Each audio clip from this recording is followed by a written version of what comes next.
Hello guys, हाजिर हूँ Anupama serial की आज की कहानी लेकर। तो दोस्तों, कहानी हो चुकी है बड़ी ही मज़ेदार, ट्विस्ट एंड टर्न्स की है भरमार। आप लोगों को आनंद आने वाला है अपार। तो देखिए आज की कहानी मेरे साथ। राही और बबली दोनों बिस्तर लेकर आती है और कहती हैं कि ये बिस्तर लगा देंगे ना, मंदिर से लाए हुए टेंट गद्दे हैं तो फिर इनमें सोकर वो लोग ना खुश हो जाएंगे। और फिर राही एकदम से आकर देखती है कि बच्चे सभी लोग तैयारियां कर रहे हैं, कार्ड्स वगैरह बना रहे हैं। तो कहती है कि ये सब क्या कर रहे थे। बाबा कहते हैं कि तुम्हारा जन्मदिन है ना बेटा कल, तो उसी की तैयारियों में लगे हैं। कहती है कि मेरा जन्मदिन, कहता है कि हाँ, यहाँ पर आश्रम में जो जिस दिन आता है उसी दिन उसका जन्मदिन होता है ना। तो फिर कहती है कि मेरा क्यों। कहते हैं कि तू भी तो दशहरे के दिन यहाँ पर आई थी और तभी सोचती है अपने जन्मदिन के बारे में। जब वो अपने मम्मी पापा के साथ जन्मदिन मनाया था, उसने पहले वाला भी और लास्ट वाला भी। और फिर कहती है बच्चों को कि कोई ज़रूरत नहीं है ये सब बनाने की, रहने दो इनको। बच्चे कहते हैं कि दीदी क्यों, आपका बर्थडे मनाना है, हम तो बनाएंगे। लेकिन बाबा कहते हैं कि बेटा मान जा, तू अपने बर्थडे के लिए, कल तेरा बर्थडे है तो कल बर्थडे सेलिब्रेट करेंगे। लेकिन दुखी हो जाती है राही और कहती है कि नहीं मनाना मुझे बर्थडे, मैं नहीं चाहती कि मेरा कोई बर्थडे मनाए। फिर याद करती है उस बात को जब वो भागकर घर से आश्रम आई थी। कहती कि किन मुश्किलों का सामना करके यहाँ पर आई थी वो मैं ही जानती हूँ, इसलिए मुझे कोई बर्थडे नहीं मनाना है, मेरा कोई बर्थडे सेलिब्रेशन नहीं करेगा।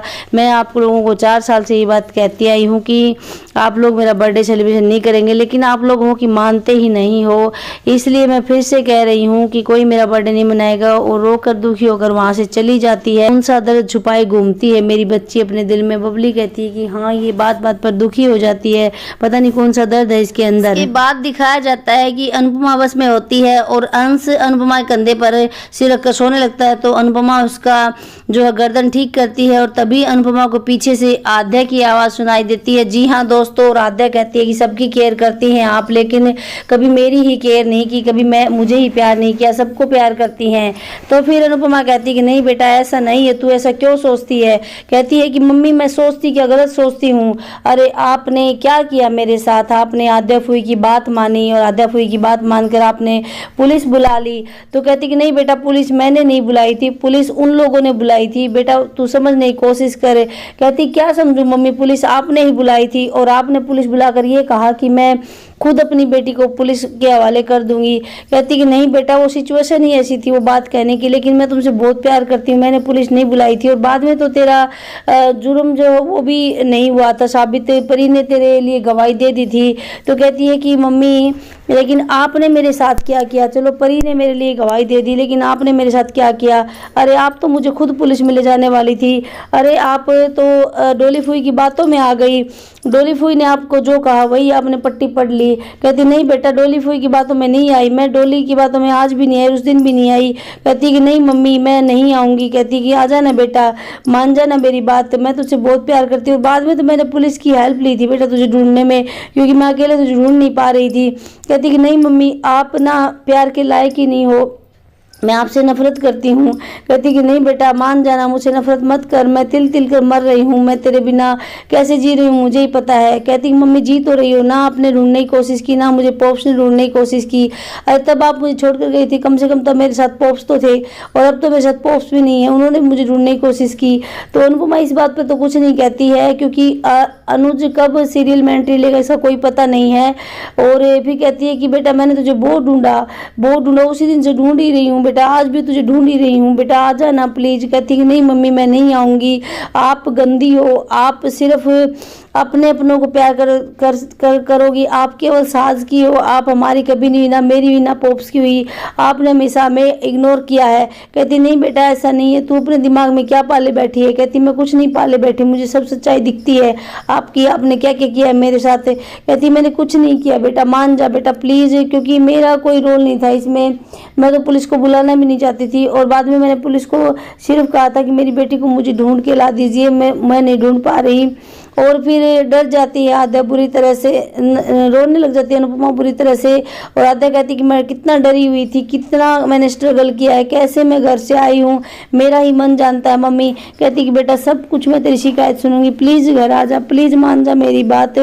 लेकिन आद्या जो है मानती नहीं है बिल्कुल भी। आद्या कहती है कि आप अपने स्वार्थ की हो, हमेशा आपने अपने स्वार्थ की बात की है। कहती नहीं बेटा मैंने कभी अपने लिए जिया ही नहीं है। तो कहती कि हाँ औरों के लिए जीती हो ना, तो दूसरों के लिए जीती हो, मेरे लिए कहाँ जी हो, कब जी हो। और अनुपमा का सपना टूट जाता है, सामने कुछ भी नहीं होता। अनुपमा एकदम से रोने लगती है अपनी बेटी के लिए। तो दोस्तों देखते हैं आगे कैसे अनुपमा मिलती है अपनी बेटी से, क्योंकि उसके बेटी के पास ही जा रही है। तो सु बड़बड़ाता हुआ आता है कि मम्मी को तो टूरिज्म की पड़ी है और यहाँ पर जो है काम बढ़ता ही जा रहा है। तभी पाखी डोली कहती है कि क्यों कर रहा है काम तू, किसने कहा तुझे काम करने के लिए। तब तोसु कहता है कि आप भी तो पढ़ी लिखी है, सारा दिन खाली पड़ी रहती हैं, आप भी तो हमारी हेल्प कर सकती हैं, लेकिन आपका तो पता नहीं आप किस बात में खोई रहती हैं। और फिर डोली लड़ने लग जाती है तोसु से और तोसु डोली से लड़ाई करने लग जाता है। डोली कहती है कि मैं क्यों करूं, मुझे क्या करने की ज़रूरत है, मुझे कुछ भी नहीं करना है। तोसु कहता है कि हाँ आपको पड़े पड़े खाना है और कुछ भी नहीं करना है। डोली कहती तू जो भी समझे, लेकिन मैं तुझे भी कहती तुझे भी कुछ भी करने की ज़रूरत नहीं, जो करेगी अनुपमा कर लेगी। लेकिन तोसु कहता है कि हाँ मुझे तो करना ही है, क्योंकि मैं तो इस घर का बेटा हूँ, मेरी जिम्मेवारियाँ इसलिए मैं करता हूँ। और ये लड़ ही रहे होते हैं कि माही वहाँ पर आ जाती, कहती है कि अब स्टॉप कीजिए और मेरी एक नई डिश मैंने बनाई है वो ट्राई कीजिए। तो बा और बाबूजी तो खुश हो जाते हैं ये देखकर। लेकिन डोली कहती है कि तू हमेशा बड़ों के बीच में क्यों बोलती है और तुझे इस घर के कामों से क्या मतलब है। और फिर तोसु कहता है कि तुझे इस घर के बड़ों के बीच में बोलने की क्या ज़रूरत है, इस घर के जो भी फैसले जो भी काम है वो हम कर लेंगे, तुझे क्या मतलब है, तू इस घर की थोड़ी ना है। और इस बात पर माही दुखी होने लग जाती है। तभी वहाँ पर परी आती है, कहती है अरे तेरी तो फिर 4 आवर टेस्टर मैं हूँ ना, तो मुझे टेस्ट करवाया, अगर इन लोगों को टेस्ट करवाने की ज़रूरत ही नहीं है। और माही खुश हो जाती है, खुश होकर थोड़ा सा बाइट जो है खिलाने लग जाती है परी को। और जैसे ही बाइट बढ़ाती है परी की तरफ तो किंजल आकर हाथ पकड़ लेती है माही का और कहती है कि मेरी बेटी को ऐसा मोटा बनाना बंद कर, ये तू अनहेल्दी खाना बना बना कर जो मेरी बेटी को खिलाती है ना, इससे मेरी बेटी और फूलती हुई जा रही है। अरे कुछ खिलाना हेल्दी बनाकर खिलाया कर, ये अनहेल्दी खाना तुम्हें मुबारक हो, तुम कभी भी मेरी बेटी को अनहेल्दी खाना नहीं खिलाओगी, समझी माही। और कहती है कि तुम्हें मतलब क्या पड़ा है इस घर के मामलों में, तू हमेशा आकर क्यों टपक जाती है, कभी मेरी बेटी के लिए टपक जाती है, कभी तोसु के लिए टपक जाती है। और माही बेचारी सुनती रहती है चुपचाप किंजल की बकवास, कुछ भी नहीं कहती है। और माही चुपचाप कहती है कि सॉरी भाभी, आगे से मैं नहीं खिलाऊंगी परी को। कहती कि ध्यान रखना, अगर खिलाना है तो कुछ हेल्दी बनाकर खिलाना, ये तला हुआ ये अनहेल्दी ये क्यों खिलाती है। पर तू कब समझेगी माही, मैं तुझे कितनी बार रोकूंगी। और माही एकदम से देखती रहती है किंजल की तरफ। इधर आध्या जो है अपनी माँ से नाराज होकर पानी में कुछ कुछ फेंकती है, गुस्सा उतारती है और कहती है कि क्यों आ रही है मेरी लाइफ में बार बार, क्यों मुझे याद आ रही हो। अरे जब भी मैं आपको भूलने की कोशिश करती है मन मेरा दुश्मन क्यों हो जाता है, ये मन क्यों आपको याद करता है। तभी बबली वहाँ पर आती कहती है कि राही तू मान चाहे ना मान, तू अपनी माँ को बहुत मिस करती है, तू अपनी माँ को बहुत प्यार करती है। कहती है कि नहीं करती मैं उनसे प्यार, मैं उनसे नफरत करती हूँ, मैं उनको देखना भी नहीं चाहती, मैं उनको बिल्कुल नहीं पसंद करती, वो मर चुकी मेरे लिए। तो बबली कहती है कि राही मेरी बात मान यार, तू बहुत प्यार करती है तभी तो उनको तुम बार बार इनको याद करती हो। और राही ये बात सुनना नहीं चाहती, वहाँ से चली जाती है और फिर अपने आंसुओं से बात करती है कि तुम्हें आने का कोई अधिकार नहीं है पब्लिक के सामने, तुम अकेले में आ सकते हो, इसलिए अभी जाओ यहाँ से। और मेरे बच्चों के आगे आए ना तो बिल्कुल मैं तुम्हें छोड़ूंगी नहीं। इस तरह से राही अपने आप से बात करके अपनी माँ को बुलाने की कोशिश करती है। इधर आश्रम में छगन के लोग आते हैं और सामान को उठा उठा कर बाहर निकालने लग जाते हैं। तभी बाबा जो रिक्वेस्ट करता है कि राही यहाँ पर नहीं है, प्लीज़ थोड़ी देर के लिए रुक जाओ, राही को आने दो। लेकिन वो रिक्वेस्ट नहीं मानते हैं बाबा की। और राही जो है अपने दुख से दुखी है, फ़ोन उसने बंद कर रखा है। इधर बाबा कहते हैं इसका फ़ोन नहीं लग रहा, प्लीज़ मान जाओ, ये सामान अभी मत फेंको, उठाकर हमारे बच्चे अनाथ हो जाएंगे। लेकिन छगन नहीं मानता है और सामान बाहर फिकवाता रहता है। तभी राही वहाँ पर आ जाती है और राही कहती है कि छगन रोको अपने आदमियों को, लेकिन छगन नहीं मानता है और कहता है कि क्यों रुकूं मैं अपने आदमियों को, चलो रे सामान बाहर फेंको।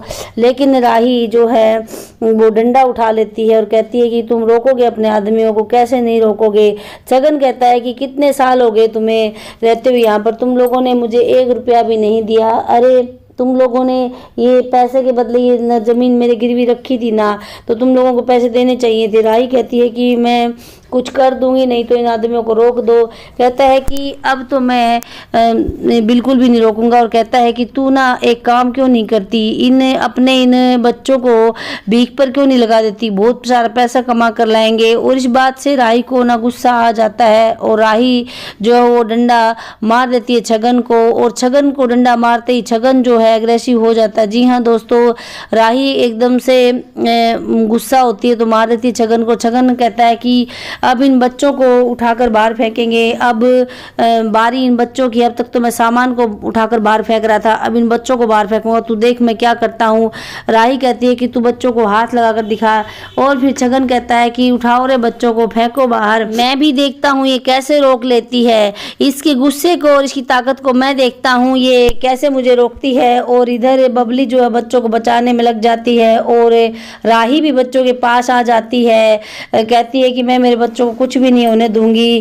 और फिर जगन के आदमी जो है फेंकते हैं सामान को उठाकर और राही आगे को घूमती है, लेकिन कोई कुछ नहीं मानता। तब बूढ़े बाबा जो है छगन के पैरों में गिर जाते हैं। जी हाँ दोस्तों, बूढ़े बाबा छगन के पैरों में गिर जाते हैं। तब राही कहती है कि बाबा आप ऐसा क्यों कर रहे हैं, आप माफ़ी मत मांगिए।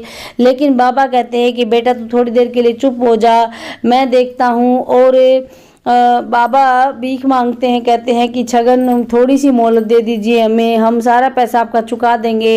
ये देखो कि बच्चे कहाँ पर जाएंगे, अनाथ बच्चे हैं बेचारे, इनको मैं लेकर कहाँ पर जाऊँगा, प्लीज़ छगन मेरी बात मान लीजिए और इन बच्चों को मत निकालिए। और इस तरह से जो है बाबा रिक्वेस्ट करता है छगन से। तो छगन कहता है कि ठीक है, मैं तुझे 1 हफ्ते की मोहलत देता हूँ, अगर 1 हफ्ते के अंदर तुम लोगों ने पैसे नहीं दिए ना तो मैं इस आश्रम में से तुम्हें बच्चों के समेत उठा कर फेंक दूंगा, और अब की बार मैं बिल्कुल भी शर्म नहीं करूंगा। और ये राही देखती रहती है और राही का कोई जोर नहीं चलता है बेचारी का।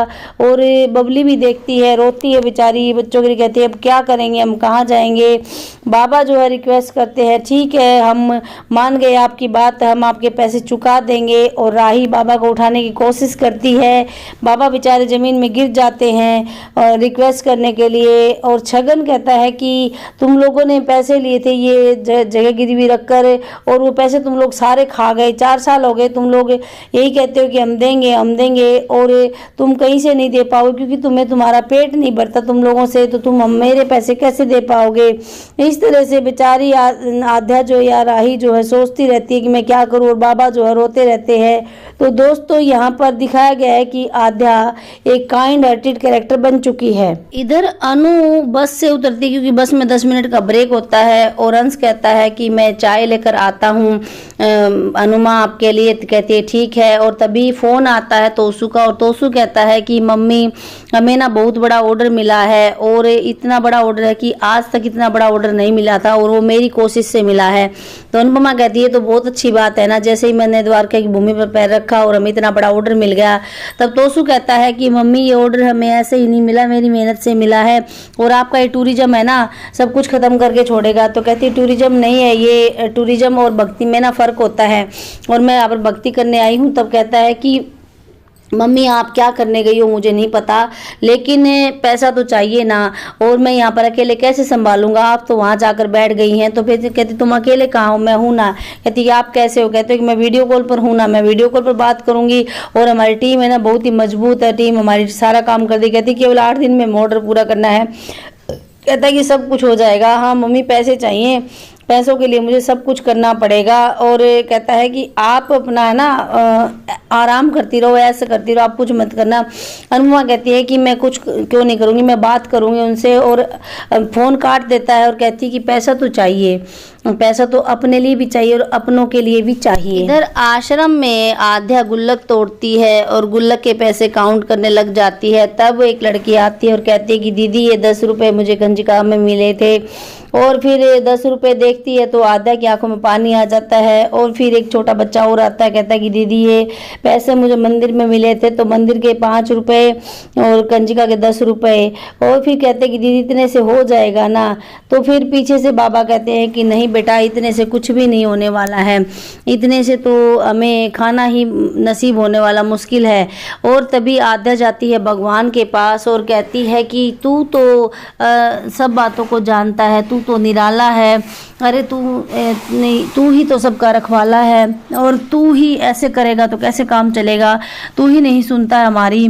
मैं तुझे कितनी बार अरदास कर चुकी हूँ कि तू मेरी बात सुन ले।